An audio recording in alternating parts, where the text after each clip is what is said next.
qu'est-ce que c'est que l'intelligence artificielle, David, s'il te plaît? Donc l'IA, effectivement, aujourd'hui on en parle, tout le monde a entendu parler de l'IA. Tout le monde a au moins, je pense, dans cette salle, testé avec plus ou moins de succès ChatGPT ou Midjourney et ainsi de suite.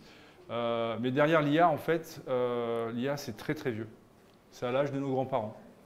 Il y a 83 ans, ça remonte, hein, il y a un mec qui s'appelait Isaac Asimov, je ne sais pas si vous en avez entendu parler. C'est un scientifique, mais c'est un grand romancier qui a inventé le terme du robot.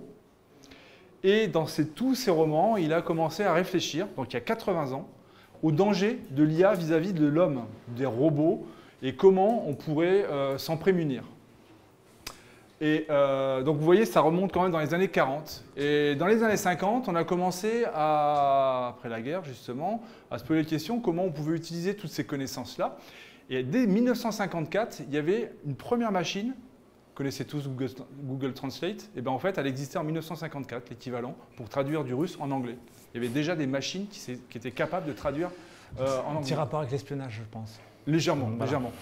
Et on a mis cette photo. Alors cette photo, c'est une photo de l'équivalent d'un business camp, sauf que c'était dédié.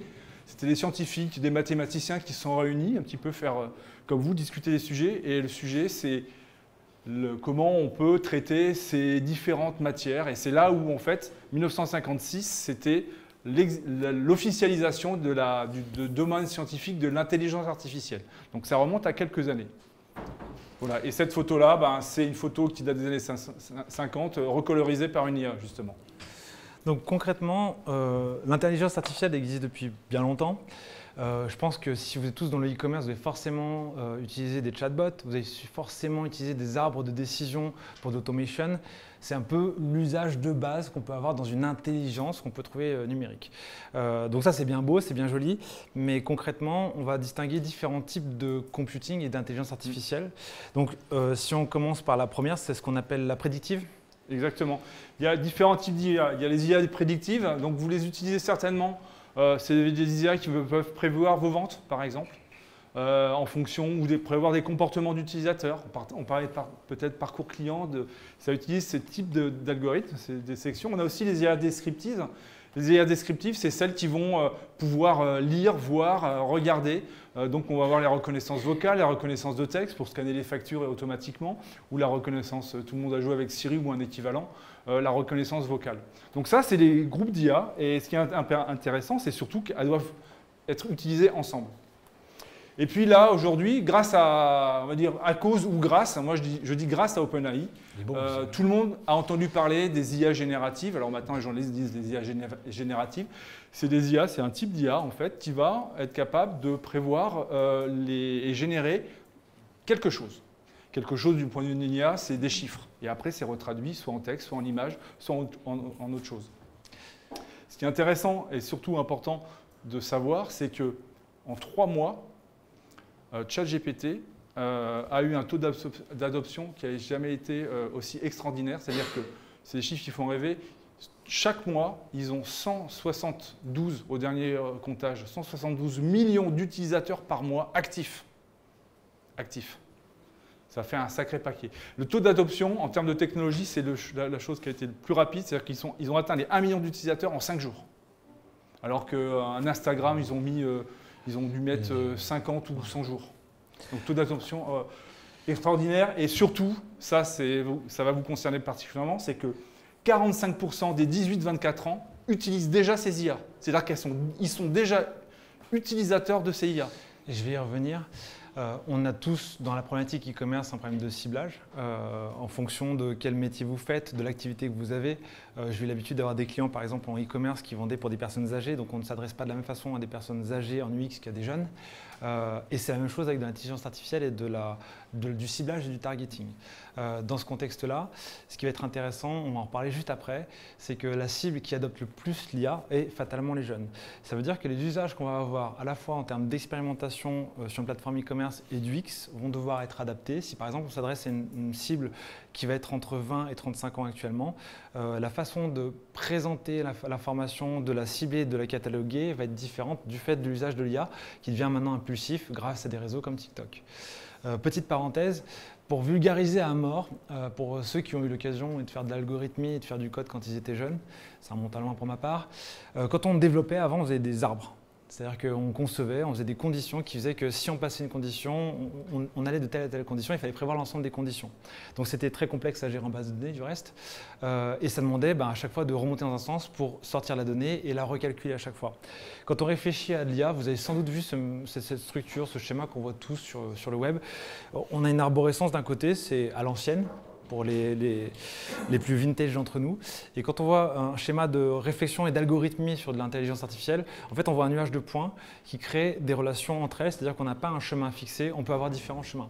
L'exemple dont on discutait, David, ce matin, ce que tu disais, c'est que si on pose la question à une IA, c'est est-ce qu'une vache peut pondre un œuf, l'IA va répondre que l'œuf, ça dépend de la taille de l'œuf. Alors, en fait, elle va dire non, absolument pas. Et puis, si on lui dit, mais si l'œuf est gros, à ce moment-là, elle va commencer à inférer, on appelle ça inférer, elle va dire, ah ouais, effectivement, une vache, c'est gros par rapport à une poule. Donc, ça pourrait être possible. Voilà. Donc ça veut dire que, en fait, à chaque point de, entre guillemets, de décision, chaque point de décision qu'on peut avoir quand on interroge une IA, en fait, on va pondérer, parce qu'en fait, rappelons, on est passé rapidement sur l'historique de l'IA, ça reste des mathématiques et ça reste de la probabilité. Donc, en fait, à chaque fois qu'on va pondérer un point, c'est nous qui pondérons notre point, c'est nous qui éduquons l'intelligence artificielle et qui allons faire qu'à un moment donné, l'intelligence artificielle va dire, bah non, on ne peut pas pondre un œuf avec une vache, même si l'œuf était très gros. Par contre, si on n'a pas paramétrer correctement la probabilité de décision de cette intelligence artificielle, on va forcément avoir des difficultés, on va effectivement avoir beaucoup de vaches qui vont pondre des œufs à l'avenir. Tu as fait une parenthèse sur la partie e-commerce plus précisément et donc sur l'usage que tu perçois toi et qu'on a sur la plateforme, sur une plateforme e-commerce sur les business. Alors moi, je suis pas spécialiste de l'e-commerce, je suis spécialiste de l'IA. Donc je vous apporte un regard complémentaire sur dire ok, il y a des techniques. Les techniques, je pense que vous les manipulez déjà en partie. Généralement, c'est pour soit stimuler les ventes ou bien gérer tout ce qui est la boutique, le back-office, ou bien générer du contenu. Généralement, on a ce triptyque-là. Et derrière, il y a des IA qui sont disponibles, que vous, parfois, certains d'entre vous utilisent. Et d'autres, peut-être, vous ne l'utilisez pas pour les back-office, peut-être pour optimiser la distribution des courriers, comme ça, vous avez toutes ces choses-là. Pour les prédictions de vente, vous allez pouvoir utiliser des IA prédictives ou bien des notions de segmentation pour définir vos cohortes, vos segments. Et puis, voilà, forcément, le contenu, qui est aussi un nerf de la guerre important. Et aujourd'hui, il y a des outils qui sont accessibles. Alors, tout le monde entend ChatGPT, mais il y a aussi des alternatives qui sont aussi pratique et open source. Alors si on fait une parenthèse d'ailleurs sur ChatGPT, pour ceux encore une fois qui sont les plus vieux d'entre nous et les plus vintage d'entre nous, je pense que vous vous souvenez de l'usage des moteurs de recherche par le passé. On tapait sur av.com, on arrivait sur AltaVista, puis Google est arrivé et on était tous en train de tester sur Google la vélocité du moteur de recherche qui allait plus vite qu'AltaVista. Et encore à l'époque, on faisait des guerres de mots-clés, c'est-à-dire que le plus tu mettais des méta-keywords dans ton HTML, le plus tu ressortais sur AltaVista à l'époque, ou Lycos, ou Google. On a exactement le même effet si on fait la parenthèse ChatGPT en ce moment. Pourquoi? Parce qu'en fait ChatGPT, l'usage en lui-même de l'outil, oui, il aide beaucoup d'étudiants à tricher, il aide à rédiger du contenu, mais c'est ce qu'on verra aussi par la suite, c'est la base, c'est la brique de base, c'est exactement comme il y a 20 ans quand on a commencé à taper sur Google des mots-clés et voir la réponse rapide. Ce qui va être intéressant dans la phase actuelle qu'on est en train de vivre avec ChatGPT, c'est l'usage et l'évolution. Si vous regardez l'ensemble des SaaS que vous utilisez, par plus tard qu'hier soir, on préparait le questionnaire de satisfaction que je vous invite à remplir ce soir quand vous serez dans votre chambre sur Typeform. Typeform a déjà intégré un ChatGPT en auto-suggérant l'ensemble des contenus. Si vous regardez la plupart des SaaS, comme par exemple aussi Microsoft, du fait qu'il soit actionnaire dans ChatGPT, intègre maintenant systématiquement une suggestion. C'est-à-dire que dès que vous avez un champ de texte, vous voyez des petites étoiles, des petites baguettes magiques partout qui intègrent ChatGPT.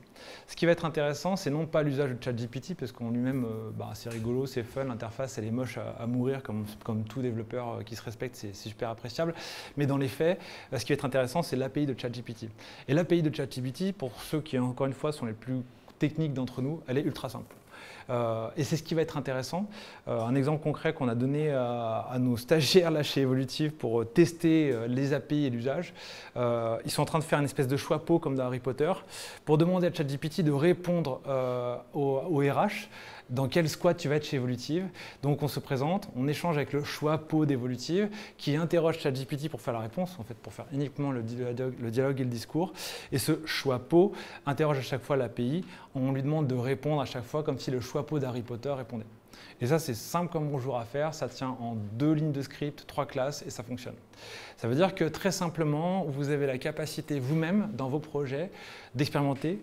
Alors, pas dire bidouiller parce que ça, je vais vraiment passer pour un vintage, mais l'usage de ce genre d'API est tellement simple. D'ailleurs, encore une fois, la preuve est faite, l'ensemble des SaaS que vous utilisez tous le font apparaître à peu près partout. Et vous voyez du OpenAI apparaître à peu près sur tous les SaaS que vous utilisez. Si on continue, donc pour l'usage purement e-commerce, que c'était la parenthèse qui nous intéressait et sur lequel tu avais fait la parenthèse, c'est tout ce qui était la partie chatbot. Chatbot. Donc, je pense que vous avez tous connu un peu les évolutions des chatbots. C'est juste un rappel, c'est surtout pour arriver à la fin qui est important. C'est que bon, ok, on avait les fameux menus bots. En fait, il fallait choisir l'arbre de décision. Est-ce que je vais à droite? C'est un peu le livre dont vous êtes le héros. Vous feuilletez les pages et puis vous arrivez sur le truc. Et à chaque fois, il faut revenir au début quand tu refais un truc.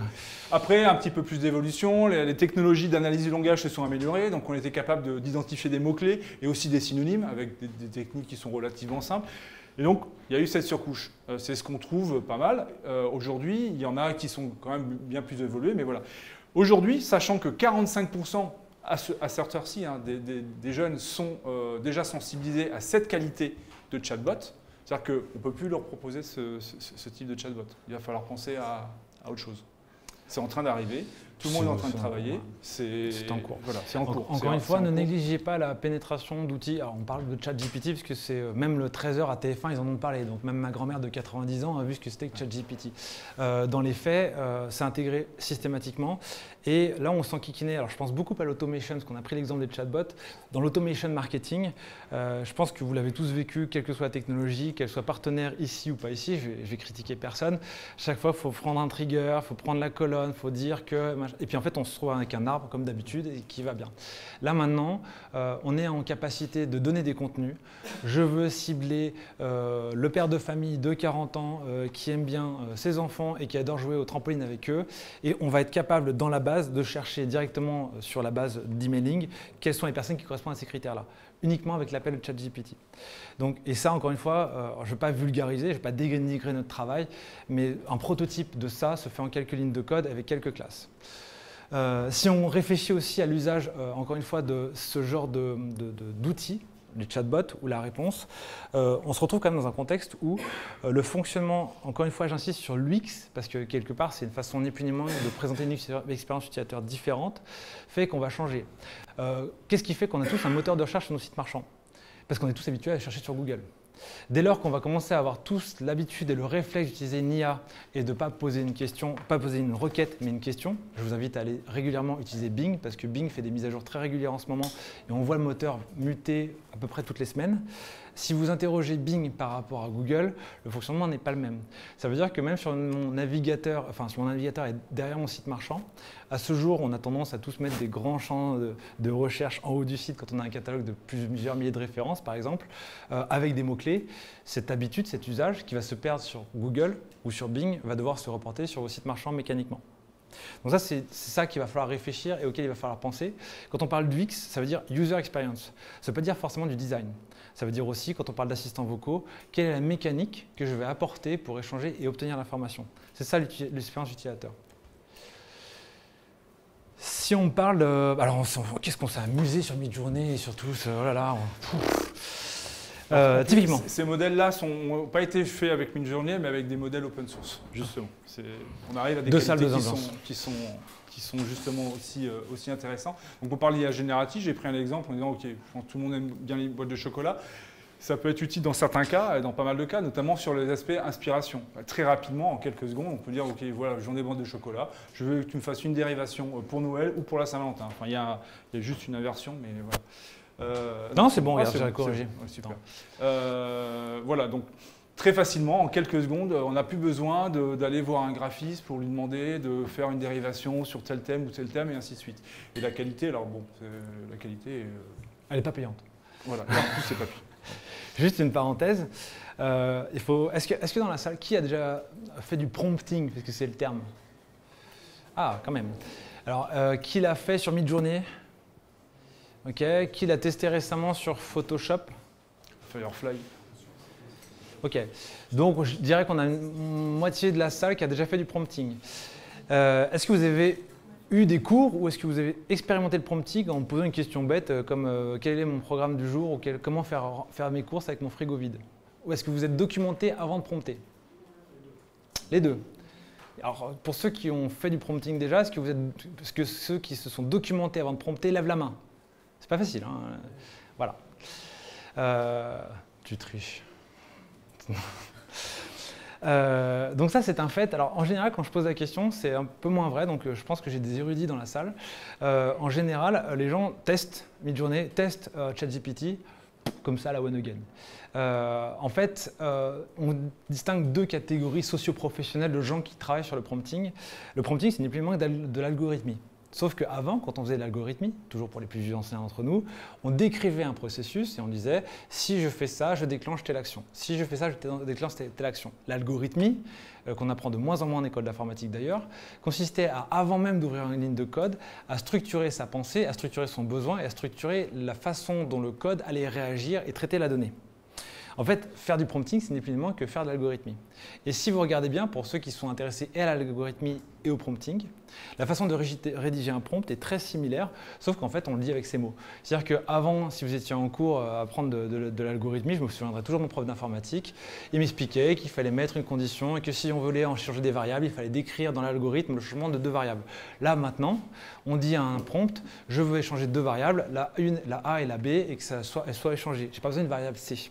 Donc, clairement, quand on va prompter, la qualité de l'image, pour revenir à ce que disait David, mais aussi la définition de l'image va être dans notre capacité à définir très précisément notre besoin. Et c'est d'ailleurs le troll qui tourne sur Internet actuellement. Tous les gens du métier disent « Oh, on est tranquille avant que l'intelligence artificielle nous double parce que les clients sont incapables de définir leurs besoins. » Et c'est pas faux. Donc, en fait, la valeur ajoutée de prestataires comme nous va être de vous expliquer, vous donner la main de comment, si je reprends mon exemple de Choixpeau pour Harry Potter, comment apprendre et faire apprendre un ChatGPT la façon de répondre comme le Choixpeau d'Harry Potter, tout en gardant la discussion ouverte. Un autre exemple, alors plus sur du texte. Juste pour revenir là-dessus, c'est que ce qui se dit dans l'informatique maintenant, c'est que le prochain langage de programmation, c'est pas le Python, c'est pas le C, c'est pas le JS, c'est pas tous ces trucs-là, c'est de l'anglais. Parce que justement, c'est l'art du prompting. C'est l'art du prompting, c'est l'art de formuler. D'ailleurs, quand j'ai eu la chance de recruter pas mal de gens dans ma carrière, j'ai remarqué, je ne sais pas si c'est valable pour vous, les meilleurs développeurs sont souvent non pas les mathématiciens, mais les littéraires. C'est-à-dire qu'en fait, un littéraire, quelqu'un qui a une créativité littéraire, est capable de très facilement poser sa vision du fonctionnement, son traitement de l'information et son traitement du code, et arrive facilement à faire de l'algorithmie et du code que parfois quelqu'un qui est purement mathématicien et qu'on va mettre sur de la data et de l'analyse de data. C'est-à-dire qu'on a ce cliché de le développeur est un mathématicien. En fait, dans les faits, et statistiquement, enfin, je le constate depuis un bout de temps, c'est faux. C'est les personnes qui ont une capacité littéraire donc à décrire et exprimer, donc ce qu'on retrouve dans l'IA, qui ont la capacité à faire du code qui est souvent de qualité, qui est moins lourd et qui va plus vite. C'est la revanche des littéraires. C'est ça. Comme quoi ça servait le latin et le grec. Et ouais. Là, un autre exemple, on est parti d'un contenu d'un magasin PrestaShop d'ailleurs, qui fait les boîtes de chocolat. On fournit sa description et on a demandé à l'IA de dire « Ok, voilà, j'ai fait une segmentation, je sais que la personne qui est en train d'arriver, c'est une femme de 40 ans éco-flânerie, ou bien j'ai un homme de 50 ans plutôt chef d'entreprise. Tu prends ma description et tu vas me générer un contenu qui soit adapté à son profil. » Et automatiquement, l'IA, donc immédiatement, elle va reprendre la description du produit en l'améliorant un petit coup, et puis mettre un petit peu des termes de sensibilité différentes entre la personne éco-friendly ou le chef d'entreprise. Voilà. Petite parenthèse sur PrestaShop, parce que c'est aussi grâce à eux que nous sommes tous rassemblés aujourd'hui. C'est aussi l'intérêt d'un open source et de PrestaShop, c'est que si vous regardez sur l'add-ons, vous trouverez déjà 3 ou 4 modules qui proposent de facilement, à partir d'un titre et d'une description, donc votre titre et votre description courte, de générer toute la description, voire de faire des avis faux. Donc j'invite à les tester parce que, alors encore une fois, vous pouvez le faire très facilement. Parce que vous testez l'API, vous prenez la description, comme dit David, titre et description courte d'un de vos produits, vous voyez ce que va vous balancer un ChatGPT ou autre. D'ailleurs, parenthèse, encore une fois, ChatGPT est intégré dans Bing, donc vous pouvez vous servir de Bing pour faire des résultats et générer du contenu. C'est très simple à mettre en œuvre et quand on regarde, alors on y reviendra aussi rapidement après, bien sûr ça se détecte, du contenu fait par l'IA se détecte, c'est mécanique. Cependant, ce qui va être intéressant, c'est que dans certaines de vos fiches produits, j'ai des clients par exemple, et c'est terrible pour eux, ils vendent de la visserie. Quand vous avez 10 000 références de vis et qu'il faut faire des descriptions et que votre responsable SEO il dit qu'il faut faire du contenu, en général, le client il convulse ou il dit bah, c'est fini, j'arrête 10 000 fiches produits avec des vis, je m'en sortirai jamais. Donc c'est ça qui va être intéressant. On va se concentrer sur vos produits principaux, vos contenus principaux et la partie du catalogue qui nous intéresse, qui fait le gros de votre chiffre d'affaires et votre activité. Tandis que pour la longue traîne et des contenus qui vous pèsent, que c'est lourd à rédiger, c'est très long et pénible, on va peut-être s'appuyer sur une automatisation de la rédaction des contenus. Et cette adaptation, on peut le faire avec du texte, mais on peut le faire aussi avec des images. Là, pareil, on a pris une image produit directe du site et on a demandé à l'IA de me dire « Ok, tu me fais une version plutôt boîte de Noël et une version plutôt Saint-Valentin, plutôt coquine, entre guillemets. » Voilà. Et automatiquement, en quelques secondes, il génère ces choses-là. Très simplement, sur la même image. On prend l'image, on lui demande de générer et il génère autant qu'on veut. Après, on va rentrer un petit peu dans le détail comment ça se passe à l'intérieur. Je ne vais pas trop vous souiller technique, mais bon, c'est quand même ouais, justement, concrètement, comment ça se passe que quand on voit, alors on vous a mis un exemple, quand on a une image comme celle-ci qui a été entièrement générée avec une IA. La question, c'est en fait comment ça résonne. Parce qu'en fait, nous, quand on projette une image, en fait, on la dessine. C'est-à-dire qu'on a un retour vidéo de ce qu'on voit et on essaie de recopier quelque chose qu'on a vu. Une IA n'est pas intelligente au sens propre du terme. Une IA n'a pas des yeux pour observer et comprendre que ça, c'est un arbre et je vais reproduire un arbre. Une IA comprend une image, des bits, des 0 et des 1, et l'interprète pour la régénérer sous une autre forme. Donc concrètement, le GIF que tu as mis est intéressant. Pour régénérer cette image-là, comment fonctionne une IA? D'abord, elle pose tout. Et après, en boucle, elle va de façon générative arriver à cibler. Et d'ailleurs, c'est comme ça que si vous jouez avec Midjourney sur Discord, vous voyez l'image qui se génère au fur et à mesure. Et en fait, on voit une passe et une passe et une passe progressive pour que l'image s'adapte. C'est-à-dire qu'en fait, on lui a donné différentes images de chocolat. Elle sait ce que c'est que des chocolats parce qu'elle ne voit pas l'image de chocolat, mais elle sait à quoi correspondent différentes typologies de chocolat qu'on lui a déjà fait digérer, sans jeu de mots. Et à partir de ça, elle va croiser des images, elle va croiser ce qu'elle a appris bit à bit, je ne dis pas ça, sur la génération d'images pour arriver au résultat final. En fait, effectivement, les IA, elles ont mangé des millions et des millions d'images. On parle de taguer, c'est-à-dire dire voilà, je te donne une image, voilà ce qu'il y a dans l'image. Je te donne une autre image, voilà tout ce qu'il y a. Et elle a vu des millions de chocolats, et ainsi de suite. Donc, quand je parle de la donnée, c'est beaucoup de données. Hein. Je reviendrai sur ChatGPT, mais ce qu'il a lu, un être humain ne pourra pas le faire dans sa vie. Il a lu l'équivalent de, si on mettait des livres qu'il a lus de l'Internet. De l'Internet, ça irait de la Terre à la Lune. Une rangée de livres de cette taille-là. Donc il a bien lu et en plus il connaît par cœur les bouquins. Là, donc il a vu, il a vu des chocolats, il a vu une boîte en carton, il a vu des images d'été et ainsi de suite. Et quand on lui dit fais-moi une image, une boîte de chocolat sur la thématique de l'été, il va faire une sorte de nuage de points et puis petit à petit il va faire une sorte de mise au point en disant tiens, ça pourrait ressembler à un chocolat, tiens, ça pourrait ressembler à une ombre, ça pourrait ressembler à une étiquette, et ainsi de suite. Et au fur et à mesure, on le voit ici, il va affiner, il va augmenter la mise au point avec les différentes idées qu'il a ou les images qu'il a eues. Voilà ce qui se passe à l'intérieur d'une IA, c'est exactement ce qui se passe. Concrètement, parce que la clim a décidé de ne pas marcher apparemment, et puis qu'il ne nous reste que quelques minutes, encore 3 slides. On vous a apporté bien sûr quelques tuyaux parce que c'est l'objectif de ce business camp, c'est que vous repartiez pas les mains vides et avec des idées plein la tête. Donc toi tu as listé quelques technologies. Ouais, quelques technos et des outils qui sont gratuits, disponibles, open source et surtout équivalents à des outils du commerce. Je vais parler, OpenAI a joué le jeu. Ils ont publié un des meilleurs modèles de reconnaissance vocale. Donc, vous gênez pas, il est gratos, il est open source, il faut l'intégrer, il faut l'utiliser. Voilà, ça, vous gênez pas, c'est le meilleur. Aujourd'hui, c'est le meilleur disponible. Peut-être ceux de Google et d'Amazon, même, non, il est aussi bien. On a des alternatives à ChatGPT, parce que si vous ne voulez pas que vos données partent et soient utilisées par OpenIA, il y a un modèle qui a été fait par une communauté en quelques semaines après la sortie de ChatGPT, qui est aussi performant, à 95%, la même performance en termes de résultats que ChatGPT. L'avantage, c'est que, il tourne en local sur les petites machines. Ils ont même fait une version qui tourne sur un pauvre petit téléphone mobile, si vous voulez, en local. Donc, c'est pas mal. Voilà, ce modèle s'appelle Vicuna. Il y a un modèle de stable diffusion. Donc, moi, toutes les images que j'ai générées, j'ai pris le parti d'utiliser plutôt ce type de modèle. Ça s'appelle stable diffusion. Il y a plein de modèles dérivés qui existent. Et notamment, dans la société, on fait des modèles dérivés adaptés à certains domaines. Stable diffusion. Et puis là, on rentre beaucoup plus dans le détail.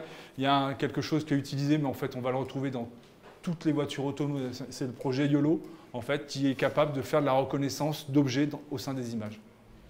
Voilà, je vais lister quelques-uns. Ceux-là, ils sont prêts à usage, notamment Stable Diffusion. Vous pouvez même en one click l'installer sur vos PC, Mac ou autre. De toute façon, on vous repassera le message. Il y a un petit SMS pour vous rendre paranoïaque.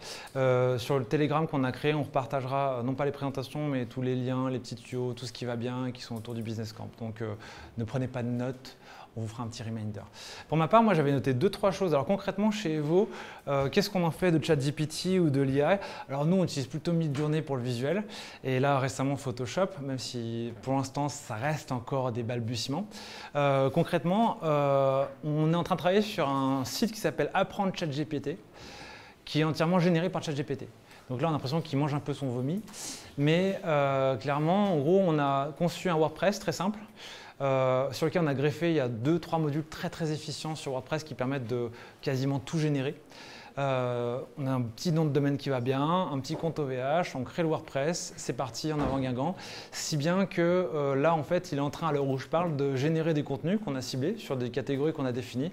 On a défini l'ensemble des catégories du site, formation, les prompts, enfin tout ce qui est possible. Et on est en train de laisser l'IA, enfin en l'occurrence ChatGPT, nous générer l'ensemble des contenus du site pour l'ouvrir. Ce qui est intéressant, donc encore une fois, c'est qu'on essaie de montrer que le contenu peut être entièrement généré sur un WordPress. Donc en l'occurrence, vous verrez le résultat, on vous le partagera. Il est assez impressionnant parce qu'on s'y trompe. Et dans un second temps, le but c'est de voir aussi comment détecter que le site est entièrement faux. C'est-à-dire qu'on veut voir comment, en termes de référencement, ce site qu'on a entièrement fait de façon fictive sur un mot-clé qui est quand même assez recherché en ce moment, c'est-à-dire apprendre ChatGPT, ressort ou pas. Et s'il ne ressort pas, est-ce que Google a été capable de détecter que c'était du contenu généré par de l'IA ou est-ce que c'est totalement indolore et est-ce qu'on arrive à ressortir au niveau des mots-clés qu'on a tapés? Concrètement aussi, on travaille déjà depuis longtemps sur Alexa, parce que c'est l'origine entre guillemets du prompting, c'est-à-dire que je vous invite à vous entraîner sur Alexa, parce que la façon dont vous exprimez Alexa est totalement en raccord avec la façon dont on va définir un prompt sur une intelligence artificielle. Donc on sait faire de l'assistant sur Alexa avec du skills qui va interroger le site marchand, savoir où sont mes commandes, savoir comment on peut avoir du SAV et de la réponse. J'ai eu travaillé par exemple pour Blédina, pour qui on a conçu un assistant vocal qui interrogeait la base de données de Blédina pour avoir donné les symptômes du bébé qui avait les joues rouges et savoir si c'était les dents, une diarrhée ou quelque chose comme ça. On travaille donc sur de la génération de contenu et de la contre-génération de contenu. C'est-à-dire que notre équipe SEO est en train de travailler sur des modèles où il existe déjà des services qui détectent le contenu rédigé par de l'IA, mais creuser ces services pour en fait parfois aider le client à savoir si le freelance ou la freelance a bien rédigé le contenu, elle ou lui-même, ou est-ce que c'est complètement fake. Donc s'il y a 11% de contenu qui a été rédigé par la freelance, elle va être payée à 11%. Donc ça, ce genre d'outil est très pratique pour nos clients.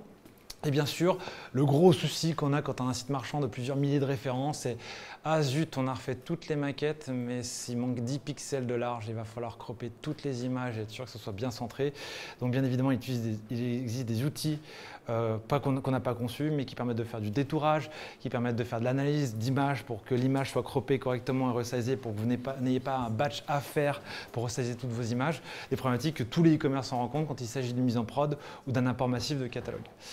On est en train de travailler sur un label, on vous le partagera, parce que ça tenait à cœur de l'équipe CX chez nous, travailler sur un label qui est d'ailleurs dont le logo a été entièrement généré par Midjourney, qui est là. Tant qu'à faire de l'intelligence artificielle, autant demander à Midjourney de faire le visuel. Et donc ce logo représente le label qu'on veut créer, qui est autour de comment rappeler et définir que ce contenu-là est bien riche et avec une valeur ajoutée qui a été faite par quelqu'un qui a écrit le contenu. Donc on va faire une espèce de mini-site qui présente ça, qui se présente ce travail et ce label pour que les gens puissent un peu, comme on avait les labels accessibilité, ce genre de choses, qui précisent et qui rappellent que le contenu n'a pas été généré par une IA, mais bien fait à la main, dans le garage, pendant que vous bossiez jusqu'à 23 h le soir. Dernier point, les petits conseils.